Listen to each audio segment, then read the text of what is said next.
Sebelum kita mula, channel ini menceritakan kisah aneh, misteri dan kes-kes jenayah yang terjadi di seluruh dunia.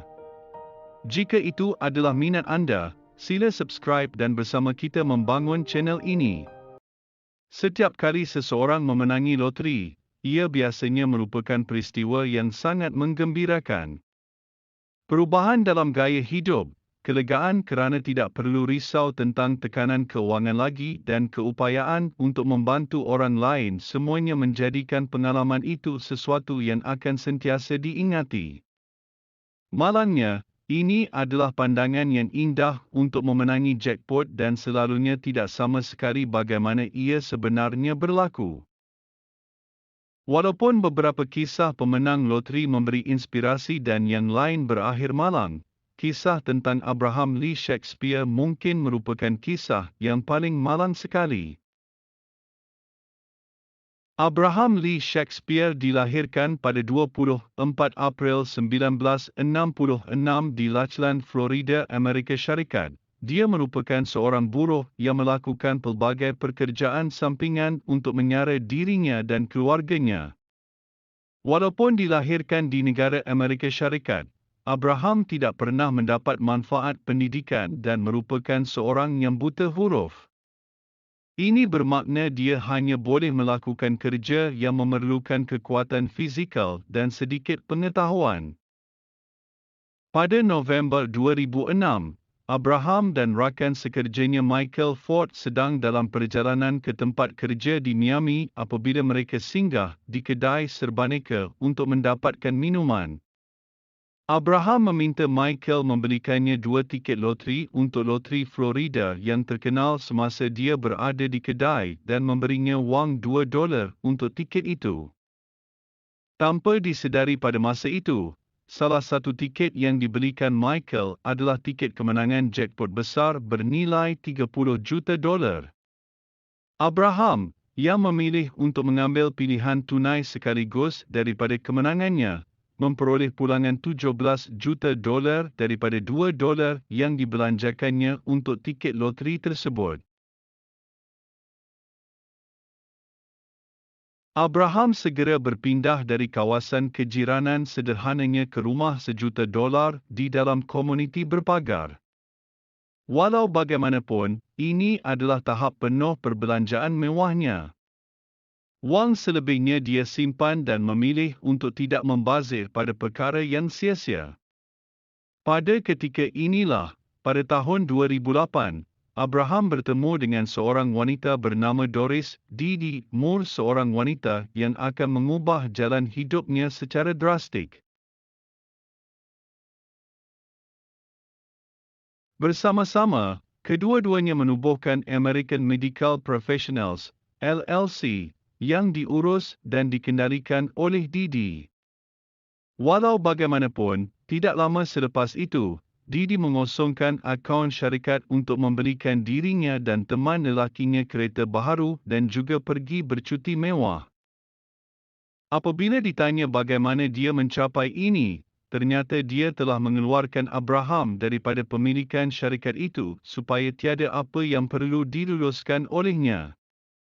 Didi mendakwa bahawa Abraham sendiri meminta untuk dikeluarkan supaya dia tidak mempunyai sebaran aset yang dikaitkan dengan syarikat yang mungkin akan ditemui mahkamah semasa siasatan pembayaran nafkah anak-anak Abraham. Pada November 2009, Abraham dilaporkan hilang oleh bekas isteri dan keluarganya. Ini kerana mereka tidak melihatnya sejak April tahun itu. Didi tampil ke hadapan, menyatakan bahawa dia telah membantunya meninggalkan negara ini kerana dia tidak dapat menangani permintaan berterusan daripada rakan dan keluarga untuk wang kemenangan itu. Walau bagaimanapun, keluarga Abraham dengan cepat menjadi curiga dengan cerita ini kerana mereka terus menerima teks daripada Abraham yang menyatakan bahawa dia baik-baik saja, walaupun dia buta huruf dan tidak pernah menghantar mesej sedemikian pada masa lalu.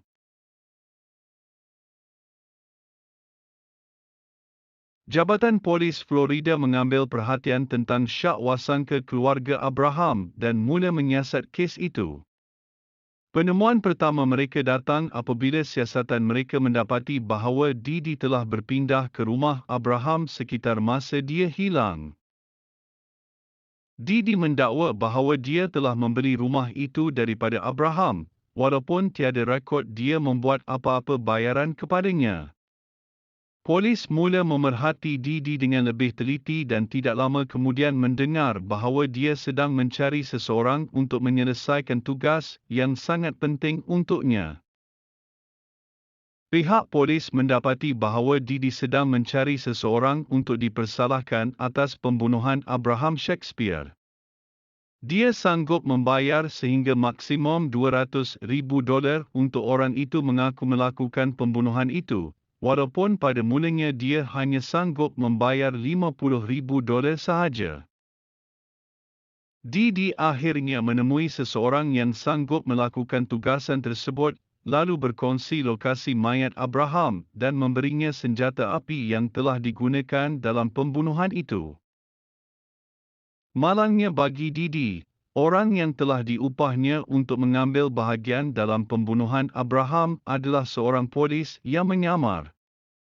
Pada Januari 2010, mayat Abraham ditemui tertanam di bawah timbunan konkrit di halaman belakang rumah Didi. Dia ditangkap 3 hari kemudian dan didakwa dengan pembunuhan peringkat pertama tidak lama selepas itu. Pada penghujung 2012, Didi disabitkan dengan tuduhannya selepas cuba menyalahkan kematian Abraham atas dadah, anaknya sendiri dan pelbagai faktor lain.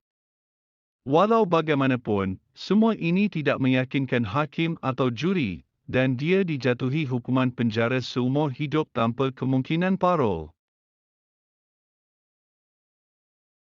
Keluarga Abraham jelas kecewa dengan berita tentang apa yang telah berlaku kepadanya. Satu-satunya ketenangan yang mereka miliki sekarang ialah wanita di sebalik semua itu akan menghabiskan sisa hidupnya di penjara.